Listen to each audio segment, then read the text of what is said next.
周一長談深入時事話題。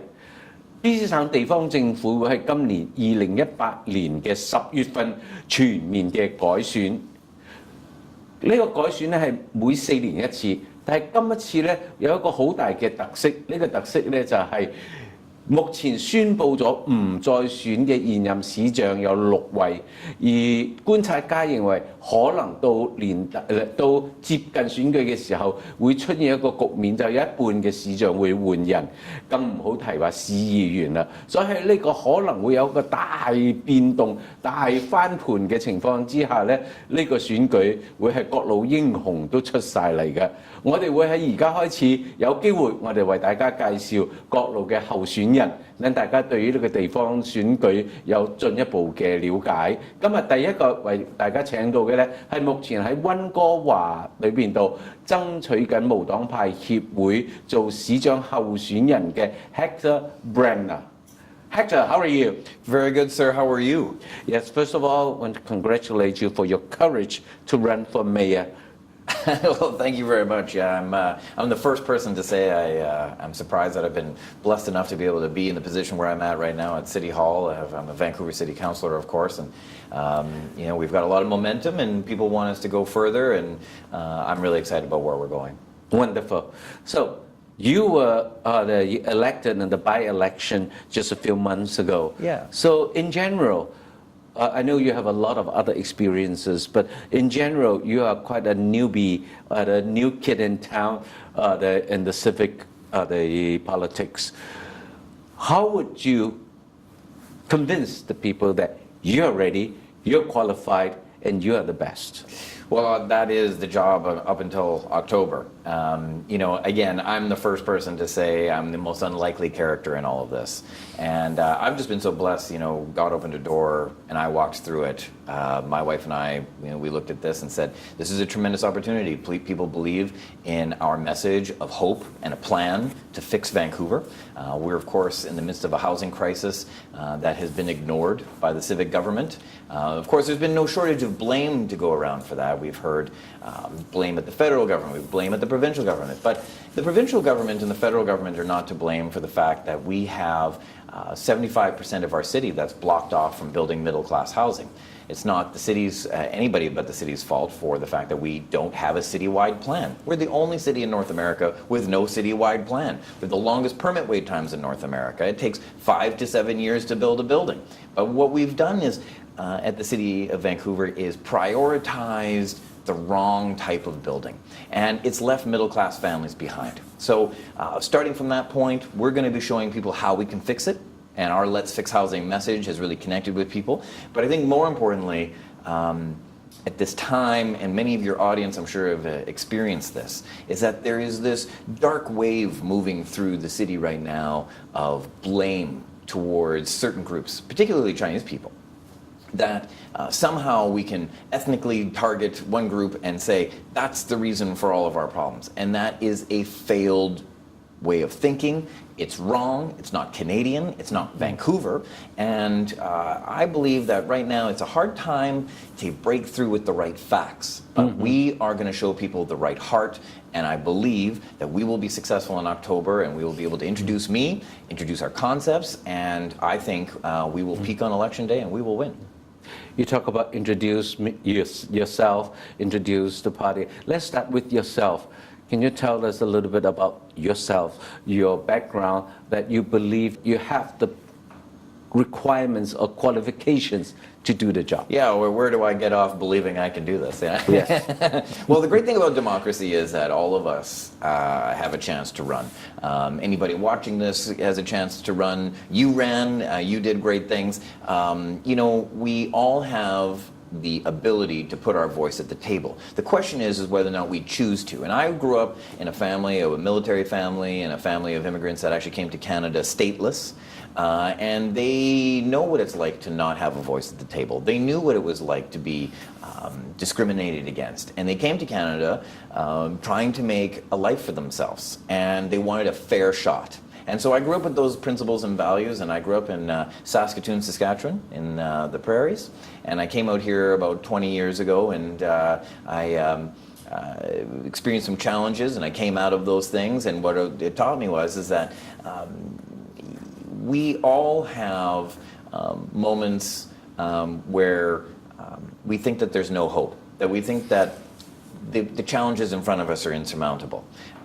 I believe, having come out of those things, that there is no such thing as no hope. So long as you put one foot in front of the other and you walk towards a goal, you can get there.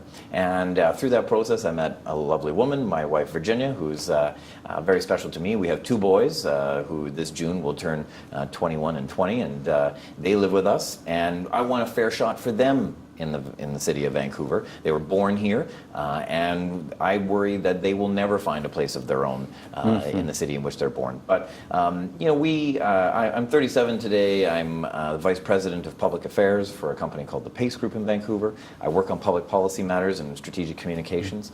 And before that, I worked in the provincial government. I was the assistant to the Minister of International Trade, later the assistant to the Deputy Premier and Minister responsible for housing. And we worked on housing issues. And before that, I had my own business for a long time in Vancouver, which was a marketing and communications company. Yep. When we entered into the realm of public, the policy making of public office, there are two major aspects in our life. One is politics. I mean politics. Yeah. And public policies. That's right. Two different things. Your experience tends towards public policy. Right. As you said, you work at the ministries, you work at the Premier's office. Those are where you. How do you balance your experience between politics and public policies? Well, I'm an ideas person, and even our campaign team right now is trying to get me to be like, stop talking about policies too much, because, you know, people kind of, you know, it's a lot. I mean, when we're talking about the housing policy and we're talking about, you know, setbacks and FSRs and OCPs and all these things, you know, people just go, what are you talking about? Especially when we talk about things like homelessness. Homelessness is a very, very challenging thing to talk about from a public policy point of view, because the average individual in their life may not have had the information that those that are working on the policy do. And so you know, there's this incongruency, and the public goes, well, why would you do that? You're giving a handout, and meanwhile you're not understanding, well, there's a reason why we approach it this way. So it is a tough balance between the politics and, you know, the stuff you read on Twitter or whatever, and in the media. They look for, you know, the silver bullet. They look for the easy thing. They look for the sensation. Oh, sensational, and, you know, I'll just wiggle my nose and I'll solve homelessness tomorrow like that. And really, these are deep-seated challenges. And the unfortunate thing is the current mayor and the current regime in Vancouver made some of those empty promises, and they've failed miserably on addressing the issue because they played politics with the public policy. So our movement, if I could explain it, would be that we are sort of post-partisan, which is to say that we are putting our principles first.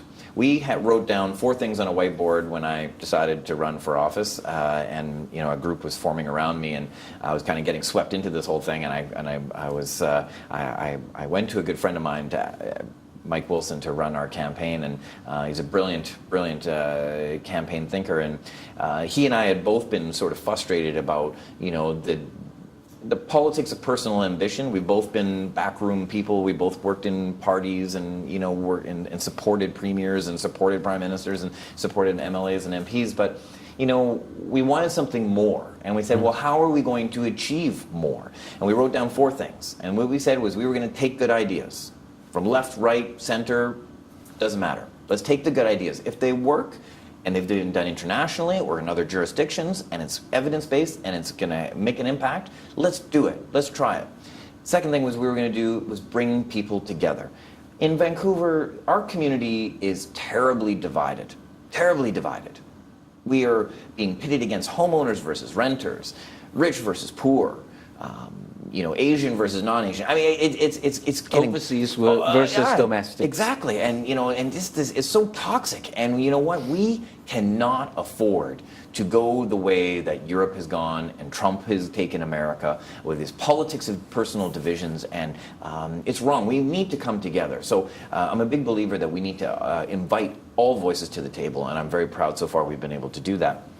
The last thing, or the other pieces is that we need to stop playing politics. And what that means is we can't, this is a real story.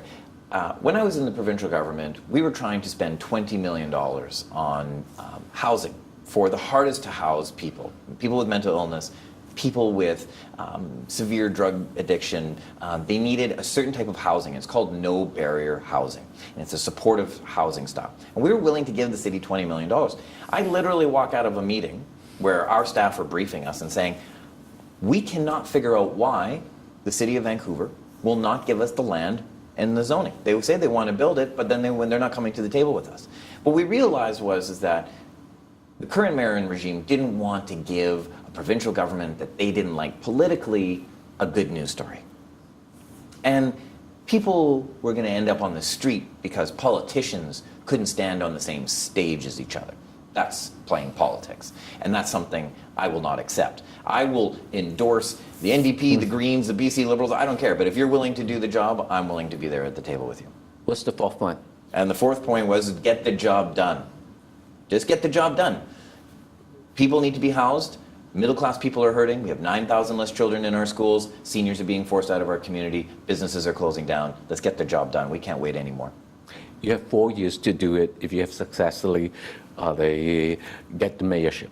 Let's take a break and we'll come back. 休息一陣，我哋繼續同 Hector Bremner 一齊傾下佢對於市政嘅一啲願望。